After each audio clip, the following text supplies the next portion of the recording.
มนุษย์ถ้ำไอ้บ่าวลาวใต้ออกมาดิ้นเนื่องจากว่า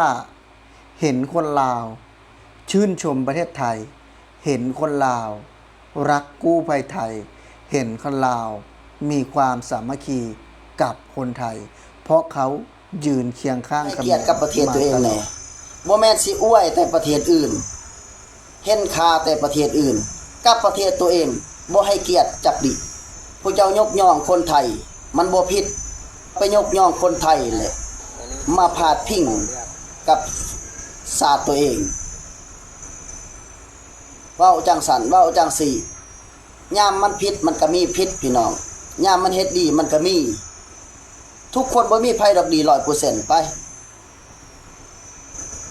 บ่มีไผดอกบ่มีการผิดพลาดแต่เวลาเขาผิดพลาดบ่แม่นเฮาสิซ้ำเติมเฮาสิเหยียบเข้าจุดจมลงเหยียบได้เหยียบดีแฮงเหยียบได้แฮงอยากเหยียบลงอย่าเฮ็ดแน่นั่นพี่น้องอันนี้ขอเตือนเด้ออินฟู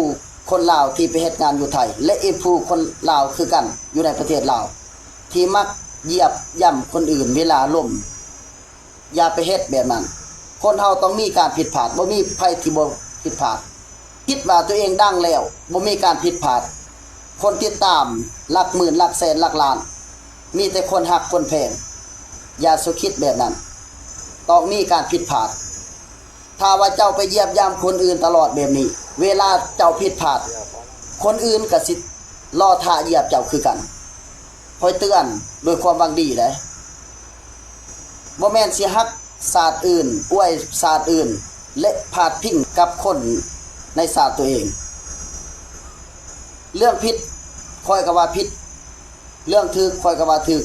คอยบ่โต้เถียงเรื่องนี้แต่อย่าซ้ำเติมคนตัวเองถ้าพวกเจ้าเป็นคนดีพวกเจ้านำเสนอข้อมูลข่าวสารนำเสนอข่าวให้มันเป็นกลางเจ้ามีความสามารถพวกเจ้าเป็นคนดีเป็นหยังคือบ่นำเสนอเรื่องข่าวสแกมเมอร์และสแกมเมอร์ของคนไทยที่เฮ็ดผิดกฎหมายในประเทศลาว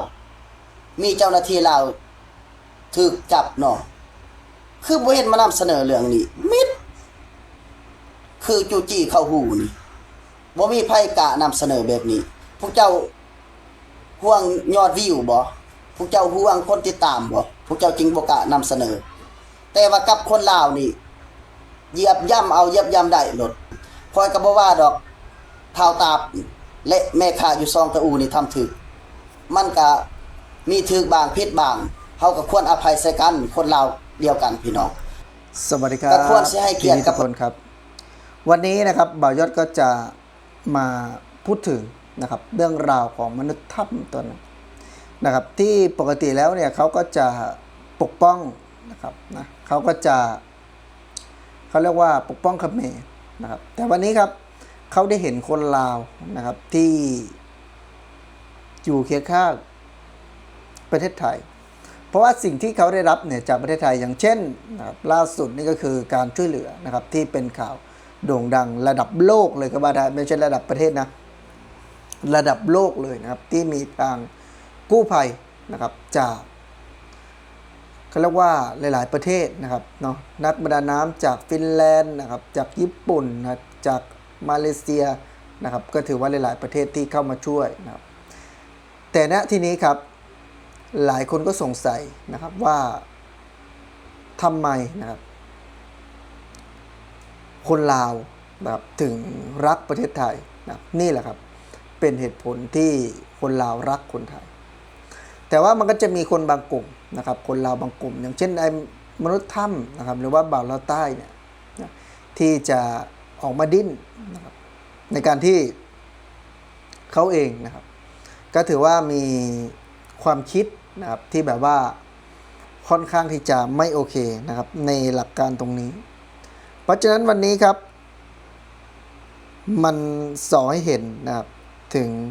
พฤติกรรมนะครับนะมันสอให้เห็นถึงแนวทางนะครับของบุคคลนะครับที่เขาเรียกว่าไม่สำนึกบุญคุณคนแบบนี้เนี่ยนะครับไม่สำนึกบุญคุณคนที่ช่วยเหลือ คนไทยเข้ามาช่วยเหลือคนลาวนะครับแน่นอนว่าเราควรที่จะขอบคุณนะครับควรที่จะให้โอกาสนะครับมองเขาแบบใหม่นะครับให้โอกาสกับใจมันนะครับคนลาวทั้งประเทศเขาก็เข้าใจได้แล้วว่าคนไทยมีน้ำใจคนไทยชอบช่วยเหลือแต่คนคนนี้นะครับที่อคติกับประเทศไทยนะให้เปลี่ยนแนวคิดเปลี่ยนมุมมองซึ่งแน่นอนหลักการที่มันเกิดขึ้นนะครับหลักการที่เราได้เห็นล้วนแต่เป็นสิ่งที่ไม่โอเคล้วนแต่เป็นสิ่งที่บ่าวยอดเห็นแล้วนะครับไม่เหมาะสมคนที่เขาช่วยเหลือนะครับเราควรจะตอบแทนโดยการมอบมิตรไมตรีนะครับน้ำใจที่ดีไม่ใช่ว่าเราจะมาวุ่นวายนะครับสร้างความเดือดร้อนคนลาวที่เขารักคนไทยเขานำเสนอมันไม่ใช่เรื่องแปลกมันไม่ใช่เรื่องผิดแต่บริยัติเชื่อว่ามันคงผิดใจคนนะครับมันคงผิดใจคนบางคนที่นะครับรักและให้ความเคารพในสิ่งนั้นๆแต่สำหรับบริยัติแล้วนะครับการที่เราจะรักหรือว่าเคารพใครสักคนหนึ่งดูด้วยว่ามันมีผลประโยชน์หรือว่ามันมีอะไรไหมคนไทยหลายคนคนลาวก็มีคนไม่ชอบนะแต่บรรยัติเชื่อเหลือเกินว่าคนปัจจุบันถ้าคนฉลาดจริงเขาจะรู้ว่าคนแบบไหนควรที่จะมาทำความรู้จักควรที่จะให้เกียรติและเคารพเพราะฉะนั้นวันนี้ครับบ่าวยอดได้ดูแล้วนะครับมันก็ไม่โอเคนะครับนะไม่โอเคมากๆคนคนหนึ่งนะครับมันเป็นสิ่งที่พูดตามตรงว่าถ้าหากว่า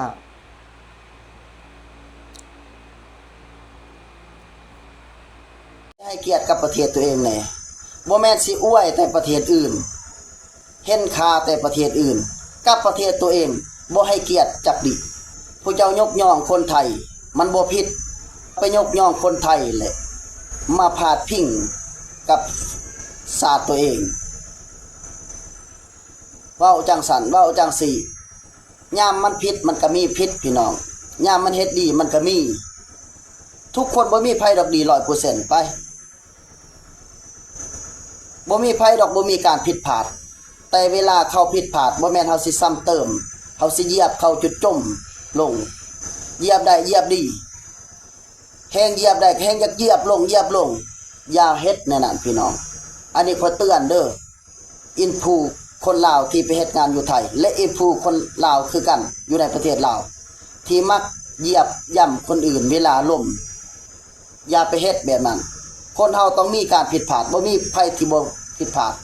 คิดว่าตัวเองดังแล้วบ่มีการผิดพลาดคนติดตามหลักหมื่นหลักแสนหลักล้านมีแต่คนฮักคนแพงอย่าสุคิดแบบนั้นต้องมีการผิดพลาดถ้าว่าเจ้าไปเหยียบย่ำคนอื่นตลอดแบบนี้เวลาเจ้าผิดพลาดคนอื่นก็สิรอท่าเหยียบเจ้าคือกันคอยเตือนโดยความหวังดีเด้บ่แม่นสิฮักศาสตร์อื่นอวยศาสตร์อื่นและพาดพิงกับคนในศาสตร์ตัวเองเรื่องผิดคอยก็ว่าผิดเรื่องถูกคอยก็ว่าถูกคอยบ่โตเถียงเรื่องนี้แต่อย่าซ้ำเติมคนตัวเองถ้าพวกเจ้าเป็นคนดีพวกเจ้านำเสนอข้อมูลข่าวสารนำเสนอข่าวให้มันเป็นกลาง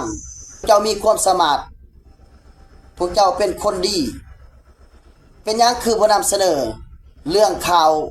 สแกมเมอร์และสแกมเมอร์ของคนไทยที่เฮ็ดผิดกฎหมายในประเทศลาวมีเจ้าหน้าที่ลาวถูกจับเนาะคือบ่เห็นมานำเสนอเรื่องนี้มิด คือจูจี้เข้าหูนี่บ่มีไผกล้านำเสนอแบบนี้พวกเจ้าห่วงยอดวิวบ่พวกเจ้าห่วงคนติดตามบ่พวกเจ้าจึงบ่กล้านำเสนอแต่ว่ากับคนลาวนี่เหยียบย่ำเอาเหยียบย่ำได้โลด